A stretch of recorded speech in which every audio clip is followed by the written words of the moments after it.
Second book of Samuel, chapter 1. Now it came to pass after the death of Samuel, when David was returned from the slaughter of the Amalekites, and David had abode 2 days in Ziklag, it came even to pass on the third day that, behold, a man came out of the camp from Saul, with his clothes rent, and earth upon his head. And so it was, when he came to David, that he fell to the earth and did obeisance. And David said unto him, From whence comest thou? And he said unto him, Out of the camp of Israel am I escaped. And David said unto him, How went the matter, I pray thee, tell me.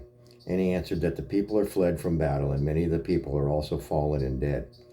And Saul and Jonathan his sons are dead also. And David said unto the young man that told him, How knowest thou that Saul and Jonathan his son be dead? And the young man that told him said, As I happened by chance upon Mount Gilboa, behold, Saul leaned upon his spear, and lo, the chariots and horsemen followed hard after him.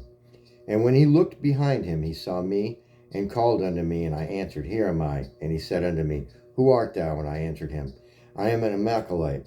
And he said unto me again, Stand, I pray thee, upon me, and slay me, for anguish is come upon me, because my life is yet whole in me.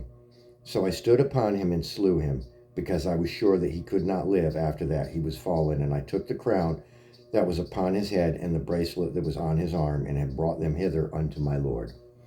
Then David took hold on his clothes, and rent them, and likewise all the men that were with him.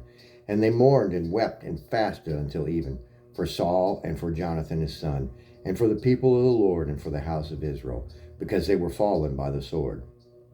And David said unto the young man that told him, Whence art thou? And he answered, I am the son of a stranger, an Amalekite. And David said unto him, How wast thou not afraid to stretch forth thine hand to destroy the Lord's anointed? And David called one of the young men and said, Go near and fall upon him. And he smote him that he died. And David said unto him, Thy blood be upon thy head, for thy mouth hath testified against thee. I have slain the Lord's anointed. And David lamented with lamentation over Saul and over Jonathan his son. Also he bade them teach the children of Judah the use of the bow. Behold, it is written in the book of Jasher, The beauty of Israel is slain upon thy high places. How are the mighty fallen? Tell it not in Gath. Publish it not in the streets of Askelon, lest the daughters of the Philistines rejoice, lest the daughters of the uncircumcised triumph. Yea, mountains of Gilboa, let there be no dew, neither let there be rain upon you, nor fields of offerings. For there the shield of the mighty is vilely cast away, the shield of Saul, as though he had not been anointed with oil. From the blood of the slain, from the fat of the mighty, the bow of Jonathan turned not back, and the sword of Saul returned not empty. Saul and Jonathan were lovely and pleasant in their lives, and in their death they were not divided. They were swifter than eagles, they were stronger than lions. Yea, daughters of Israel, weep over Saul, who clothed you in scarlet with other delights, who put on ornaments of gold upon your apparel.